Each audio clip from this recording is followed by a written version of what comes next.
Good morning. My name is Sarah, and this morning I would like to share with you my Crisis Vulnerability Assessment for Constellation Brands. Just to give you a little background on the company, we are a family-owned winery founded in 1945 by Marvin Sands. Our headquarters are located in Victor, New York. Constellation Brands is the leading premium wine producer in the world with branches across the United States, Canada, and New Zealand. We have 40 facilities worldwide in 125 countries with 4,300 employees. We are also the owner of more than 100 brands across the wine, beer, and spirits categories. Our major wines include Robert Mondavi, Franciscan Estates, Ravenswood, Blackstone, Jackson Triggs, and Arbor Mist. The major beer brands manufactured through Constellation Brands are Corona, Modelo Especial, Negro Modelo, and Pacifico. Our major spirits are Black Velvet Canadian Whiskey, Svedka Vodka, and Paul Mason Grande Amber Brandy. Our branch locations in the United States are located in California, New York, Illinois, and Washington. In Canada, locations are in Alberta, the British Columbia, New Brunswick, Ontario, and Quebec. In New Zealand, branch locations can be found in Auckland, Hawke's Bay, and Marlborough. Major competitors to Constellation Brands are E&J Gallo Winery, Foster's Group, and Pernod Ricard. E&J Gallo Winery is our top competitor. They are the world's largest family-owned winemaker with 15,000 acres across California with 7 wineries. E&J Gallo Winery is the leading exporter of California wines in the United States with over 60 brands.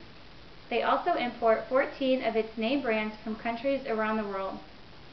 Some of the major brands produced by E&J Gallo Winery include Barefoot Wine, Boone's Farm, Andre, and Carlo Rossi. Our top competitors in the beer industry are Anheuser-Busch, Heineken, and Miller Coors. Customer and key publics of Constellation Brands are across the globe, ranging from the United States to areas of Canada, the United Kingdom, and New Zealand.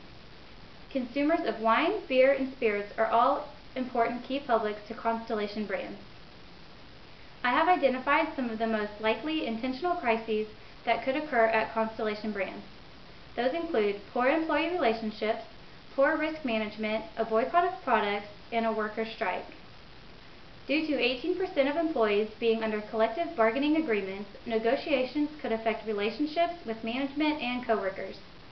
Crises are inevitable and oftentimes unpreventable.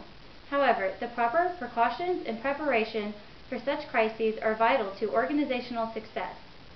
In 2005, the United Farm Workers called for a boycott of E&J Gallo Winery products because of unfair treatment of employees. Another crisis that occurred at E&J Gallo was in 1986 when workers went on strike over contract negotiations. I have also identified some of the most likely unintentional crises that could affect Constellation Brands. The first one is economic downfall.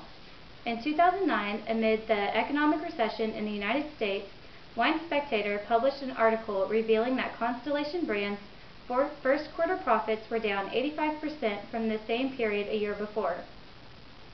Even though such financial devastations occurred, Constellation Brands was able to survive and keep producing premium products across the world.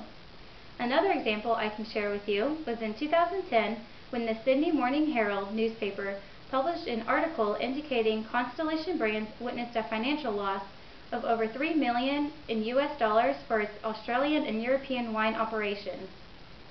The next unintentional crisis is a natural disaster. Natural disasters can occur anywhere across the globe. Depending on what part of the world production facilities are located, different disaster plans should be in place. In May 2012, a hailstorm destroyed the crops at a local winery, Var Valley, in the French Riviera. Production is said to not begin again until 2014 because of the damage. If I were to rank the crises based on how likely they are to occur, economic downfall would be the first, followed by a boycott of products, a natural disaster, and then poor risk management. The recommendations I have in order to prevent and prepare for crises include enacting a crisis management plan at all locations. It is also important to notify and educate employees on the proper procedures should a natural disaster or any other crisis for that matter occur. Internal and external communications are also key components. Communication should be constant, informative, and of course, always honest. Thank you for your time, and I hope you found this information helpful.